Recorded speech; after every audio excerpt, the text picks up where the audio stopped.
오늘 본문은 예수님이 제자들 곁을 떠나가시면서 주어지는 일련의 고별 설교 다음에 이어지는 고별 기도입니다. 이제 할 말 다 했고 이제 마지막 기도를 남기는 거예요. 이것을 신학자들은 예수님의 대제사장적인 기도라고도 그렇게 말합니다. 17장 전체가 예수님의 고별 기도문입니다. 이런저런 기도의 주제들이 등장하는데 17장을 여러분은 찬찬히 읽어보시면 이 모든 주제는 한 가지로 모입니다. 뭐냐? 하나님, 남겨지는 제자들이 하나가 되게 하옵소서. 하나됨이 예수님의 마지막 제자들을 향한 기도 제목입니다. 11절이 17장 전체의 기도의 내용 중에 하나됨에 대한 기도를 압축하고 있습니다. 여러분이 읽어보십시다. 시작. 나는 세상에 더 있지 아니하오나 그들은 세상에 있사옵고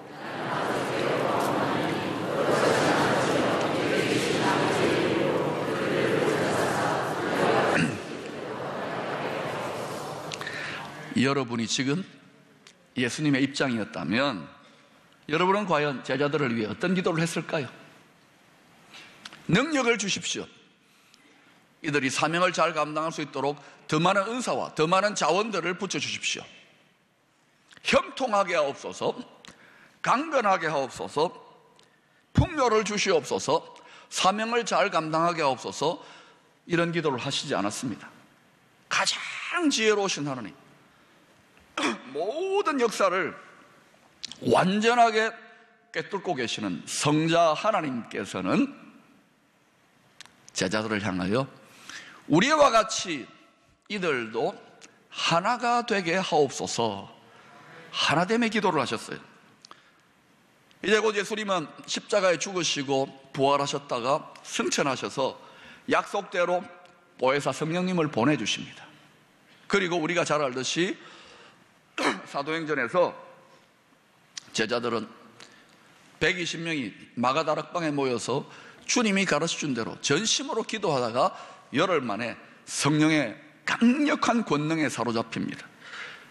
한 주먹도 안 되는 120명, 그 중에서 제자들 12명, 이 소수의 세력들이 유대사회뿐만 아니라 당시 전 세계 로마 치하에서 모진 핍박과 압력과 갖은 어려움들을 이기고 담대하게 뚫고 나아가는 능력의 사도들이 되었습니다. 또한 그 성령의 권능으로 태어난 교회, 응애하고 이제 신생아와 같이 교회가 태어났습니다. 그러나 이 교회는 어린아이같이 가난아기처럼 약하지만 슈퍼 베이비처럼 튼튼한 교회로 태어나서 빠르게 성장하면서 급속도로 확산되기 시작했습니다. 하나님 나라의 위대한 역사가 본격적으로 이제 시작된 것입니다.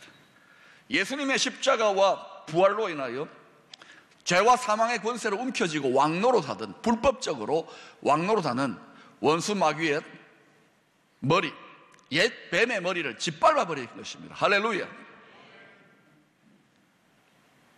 그리고 성령의 권능으로 태어난 신생교회, 초대 예루살렘 교회를 중심으로 초대교회는 급속하게 퍼져가고 성장하기 시작했습니다. 자, 이러한 부흥하는 교회, 급성장하는 교회는 사탄의 세력들, 원수 마귀들, 악한 귀신들에게 큰 도전과 위협과 고민거리가 되었습니다.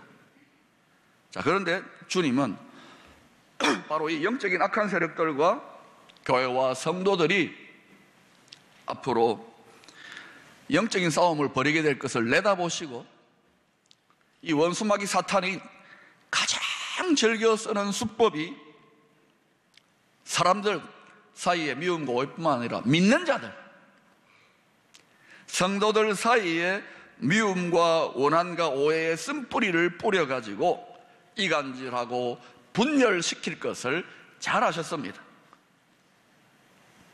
이것을 통하여서 교회와 성도들이 가지고 있는 사명, 권능, 능력, 자원들을 다 빼앗고 제한시키고 무력화 시키려고 시도한다는 것을 잘 아셨습니다.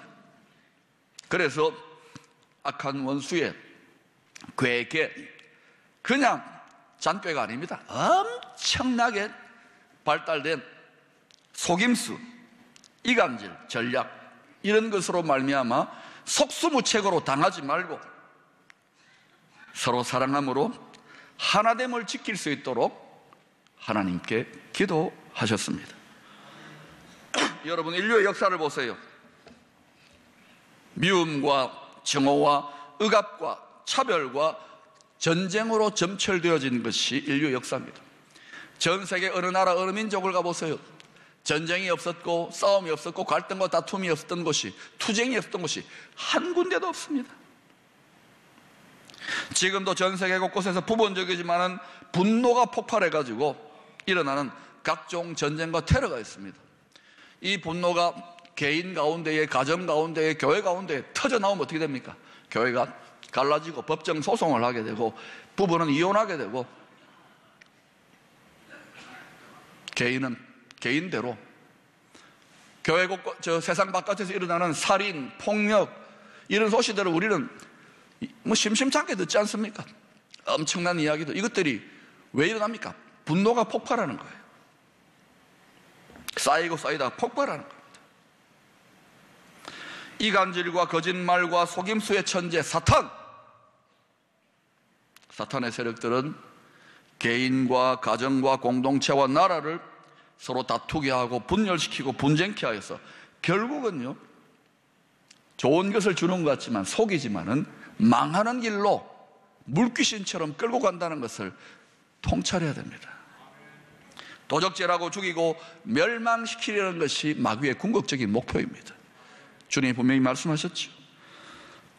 여러분, 사탄 마귀의 세력들은 졸지도 자지도 아니하고 마음을 다해, 목숨을 다해, 힘을 다해, 뜻을 다해 세상 사람들은 이미 다 제껴놓았고, 교회와 성도들, 가장 강력한 하나님의 성령을 소유한 자신들의 가장 강력한 맞수를 졸지도 주무시지도 않고 마음을 다해, 힘을 다해, 목숨을 다해, 뜻을 다해 여러분의 형통과 여러분의 지혜와 여러분의 능력과 여러분의 권능을 빼앗아가려고 시도하고 있다는 것을 아셔야 됩니다. 그래서 우리는 마음을 다해, 생명을 다해, 목숨을 다해, 뜻을 다해, 그리고 쉬지 않게 기도하라. 두드리라, 찾아라, 구하라. 왜 주님이 이렇게 반복 이야기하실까요? 우리도 최선을 다하지만 저들도 최선을 다하고 있는 거예요. 저들이 얼마나 충성스러운지요, 저들이 얼마나 생명 다해 열심히 있죠. 근데 우리는 생명 다해 사랑하라, 열심 내라 하는데도 안 하잖아요. 그러니까 당할 수밖에 없죠. 이 땅에 지구 시민들과 수많은 나라들이 더 많이 미혹되면 미혹될수록 더 큰 규모의 세계적인 갈등과 전쟁이 일어날 수밖에 없는 것입니다. 성경을 보세요. 앞으로 어떤 일이 일어날 것인지. 그래서 미혹을 당하지 않도록, 속임수에 넘어가지 않도록, 기만 전술에 넘어가지 않도록 깨어서 교회와 성도들이 기도해야 하는 것입니다. 자다가 깰 때가 된 것입니다. 지난 11월 7일 화요일은 레닌에 의하여 주도되어진 러시아 볼셰비키 혁명 100주년이 되는 날이었습니다. 독일의 한 신학교에 다니던 신학생이 당시 독일 사회의 무능함과 독일 교회의 부패함과 무능함에 염증을 느껴가지고 하나님을 떠나버립니다. 신앙을 버립니다. 그리고 이 사회를 하나님 없이 한번 변화시켜 보겠다고 도서관에 박혀서 엄청난 책을 읽고 공부를 하고 어떤 지혜가 막 임하는 거예요. 엄청난 지혜가 임하는 거예요. 거기서 이 신학교를 떠난 신학생이 공부하고 지식을 쌓은 것으로 만들어진 이론이 바로 공산주의 이데올로기입니다. 바로 칼 마르크스가 만든 이론입니다. 그의 공산사회주의 사상에 기반해서 세계 최초의 공산혁명이 일어났는데 그것이 바로 러시아 볼셰비키 혁명입니다. 불과 100년 전에 일어났던 일입니다. 그런데 이 혁명의 사상적인 철학적인 대부였던 칼 마르크스가 꿈꾸었던 이 땅의 지상의 유토피아, 공산 사회주의의 이상적인 모델은 아이러니하게도 사도행전 2장 43절 이하에 성령의 권능으로 태어난 초대 예루살렘 교회 공동체의 모습이었습니다. 다 함께 있어 모든 물건을 서로 통용하고, 공산, 그리고 또 재산과 소유를 팔아 각 사람의 필요를 따라 나눠주며, 공산사회, 얼마나 아름다운 이상적인 이런 공동체, 이런 나라를 내가 한번 만들어 봐야 되겠다.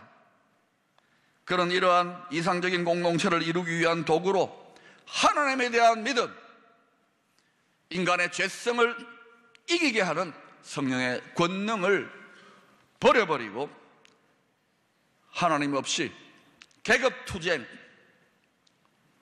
부패한 기득권 세력을 타도하자, 계급투쟁, 프롤레타리아 혁명을 주장했습니다. 하나님 없이 사회주의, 천국, 지상의 유토피아를 만들어 보겠다는 것이 이 이론의 본질입니다. 이 그럴듯한 사상에 러시아의 수많은 신흥 지식인들과 피 끓는 젊은이들, 그리고 유럽을 중심으로 전 세계에 공의에 굶주렸던 지성인들과 젊은이들이 벌떼처럼 달라들면서 열광적으로 그 이론을 받아들이고 그 이론을 위하여 목숨을 바치고 마음을 다하여 힘을 다하여 자신의 일생을 드리게 되었습니다. 부패한 왕족들과 귀족들을 타도하자, 무능하고 타락한 천년의 러시아 정교회를 몰아내자, 마침내 억압받던 노동자, 농민, 군인들을 주축으로 한 볼셰비키 혁명이 성공하게 됩니다. 자기들도 깜짝 놀랐어요. 이렇게 빨리 성공할지. 그리고 그로부터 불과 수십 년 만에 러시아는 세계의 종주국으로 그 이론과 체제를 수출하면서 전 세계 100개국 이상의 나라들이 이 매력적인 공산주의로 붓게 물들게 되었습니다.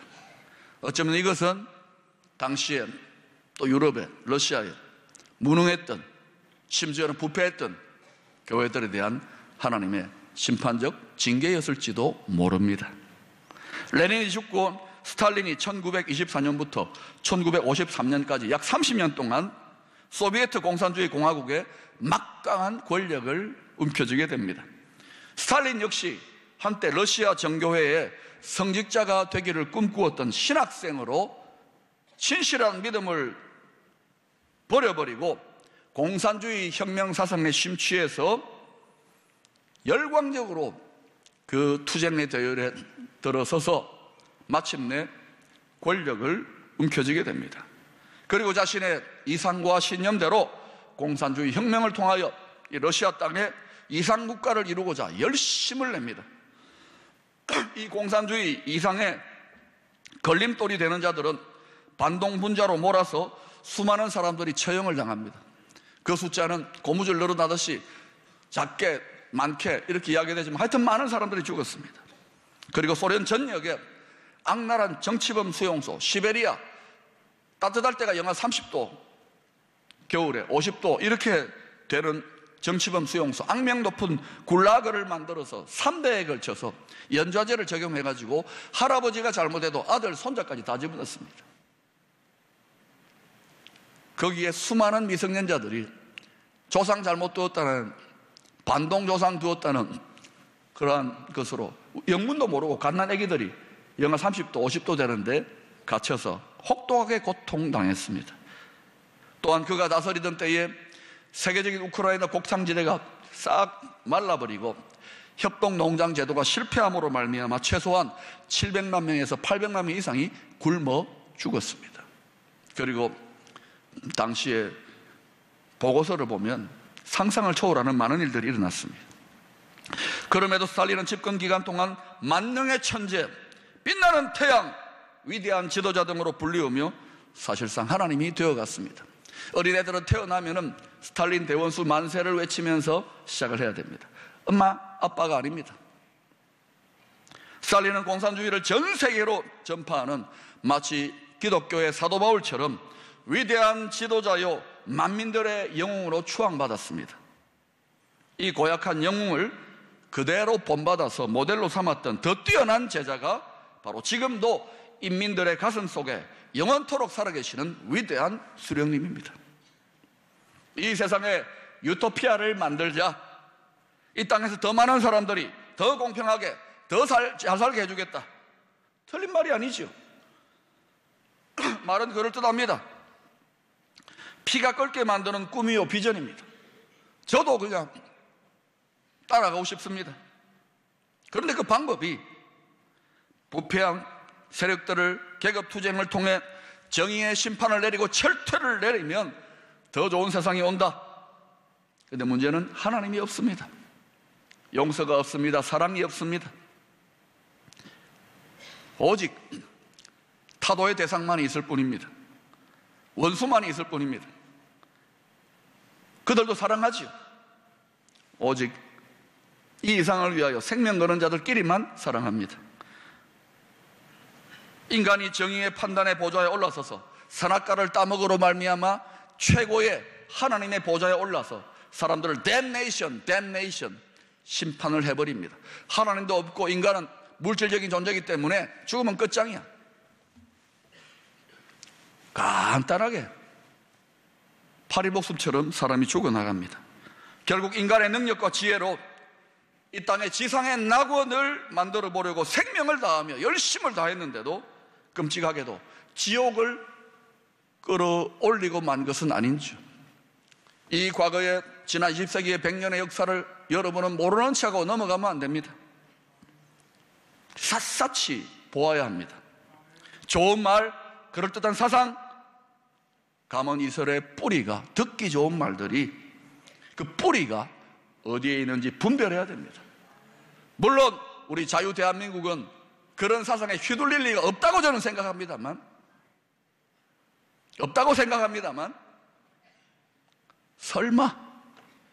설마가 잡는 일이 있어요. 그래서 깨어 기도해야 되는 거예요. 1000만 성도와 1000만 하나님의 성령의 능력을 가진 성도들이 그저 안일과 자기 즐거움에 죄악 가운데 빠져서 맥을 못 추고 졸고 있다면 어떤 일이 일어날까요? 역사를 보세요. 역사를.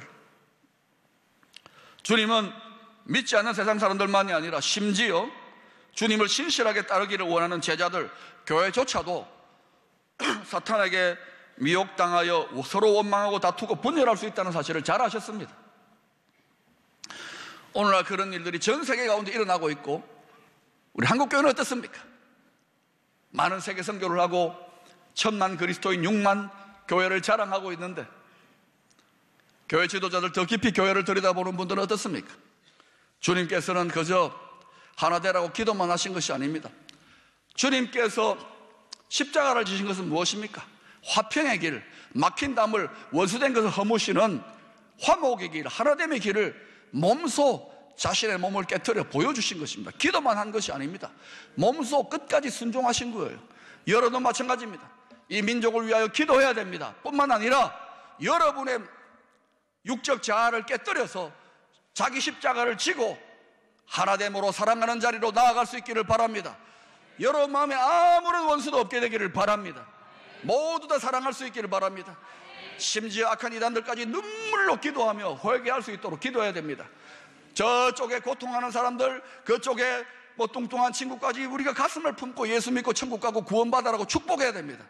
그들이 받지 못하면 그 축복이 우리에게 돌아오게 될 것입니다. 요한복음 13장 35절에서 주님은 이런 말씀을 하셨습니다. 너희가 서로 사랑하면 이로써 사람이 너희가 내 제자인 줄 알리라. 점점 이 지역사회에서 주목합니다. 우리가 해야 될 게 뭡니까? 나가서 복음 전하고 난리법석 떨 일이 아닙니다. 우리가 서로 사랑만 하면 사람들이 다 합니다. 말 안 해도 다 합니다. 여러분 전도하고 하지 마세요. 사랑만 하면 스스로 집사님들이 다 오게 되어 있습니다. 할렐루야. 지난 11월 8일 트럼프 미국 대통령이 대한민국 국회에서 동맹국의 대통령으로 연설을 했습니다. 물론 참모가 여러 측근들과 특별히 한국인 1.5세 2세들 또는 한국 사람 학자들의 자문을 받아가지고 썼겠지요. 그러나 제가 그 전문을 읽어보면서 이야, 이거 정말 명연설문이다. 어떻게 한국의 건설사를 이렇게 꿰뚫고 있나. 뿐만 아니라 거기에 별로 마음에 안 드는 좌충우돌하는 미국 대통령이 발언했지만, 그러나 거기에 하나님이 저와 한국교회 주시는 음성이 담겨 있는 것 같은 생각이 들었어요. 여러분, 제가 지금 미국을 옹호하거나 친미를 옹호하는 게 아닙니다. 누구도 자기 나라의 이익을 위하여 열심을 내는 것이 세계 질서, 정치 질서의 냉엄한 현실입니다. 알겠습니까? 그러나 여러분, 그 미국 대통령의 마지막 연설 부분에 이런 표현이 나옵니다. 잘 들어보세요. 우리는 함께 자유로운 하나의 한국, 이익 없지요? 안전한 한반도, 다른 생각이 없지요? 가족의 재회를 꿈꿉니다. 우리는 남북을 잇는 고속도로, 가족들과의 만남, 핵악몽은 가고 아름다운 평화 약속이 오는 나라를 꿈꿉니다. 한국인들이 한반도에서 이룩한 것은 한국의 승리 그 이상입니다. 인류의 정신을 믿는 모든 국가들에게 승리입니다. 우리가 바라는 것은 곧 여러분들의 북한 형제자매들이 하나님의 뜻한 인생을 충만히 누리는 것입니다. 우리가 바라는 것은 여러분의 북한의 형제자매들이 하나님이 뜻하는 인생을 충만히 누리는 것입니다. 우리는 방심하지 않을 것이며 모든 한국민들이 자유롭게 살 그 나라를 위해 기도할 것입니다. 하나님께서 여러분들과 한국 국민들과 미국을 축복하시기를 기원합니다. 여러분, 이 고달픈 세상과 복잡한 국제정치 질서 속에서 우리가 살아가야 될 영광의 길이 어딘지 아십니까? America First가 아닙니다, 여러분. 대한민국 First가 아닙니다. 재팬 이치방이 아닙니다. 중국, 중화 이게 이치방이 아닙니다. 중국은 뭐라는지 모르겠습니다. 하여튼 그래. 그것은 어느 나라, 어느 민족, 어느 가정, 어느 교회, 어느 개인이든지 간에 하나님의 나라와 하나님의 뜻을 퍼스트로 삼을 때에 반드시 하나님께서 영광스럽게 이 고달픈 죄악 많은 세상 속에 복의 근원으로 들어서신다는 것을 믿으시기를 바랍니다. 너희는 먼저 그의 나라와 그의 의를 구하라. 그리하면 이 모든 것을 더하여 주시리라. 할렐루야. 이것은 개인에게 교회에만 주시는 약속이 아닙니다. 모든 열방의 민족과 나라들에게, 모든 위정자들에게 주시는 전능하신 하나님의 약속의 말씀인 줄로 압니다. 그럴듯한 미사여구 번지르한 꿈과 비전이 제시된다 하더라도 거기에 진정으로 이 역사를 영광의 길로 인도할 수 있는 능력의 하나님이 배제된다면 그것은 결국은 위험한 길이 될 수 있다는 것을 기억하십시오. 그래서 하나님이 다스리시는 하나님의 영광의 역사가 열리기를 우리는 생명 다해 기도하고, 서로 주님이 기도하신 것처럼 하나됨으로, 원수까지도 하나됨으로 여러분의 가정에서, 먼저 교회에서 이 아름다운 역사가 시작될 때에 우리는 이 고달픈 민족과 열방을 축복하는 복의 근원이 될 줄로 믿습니다.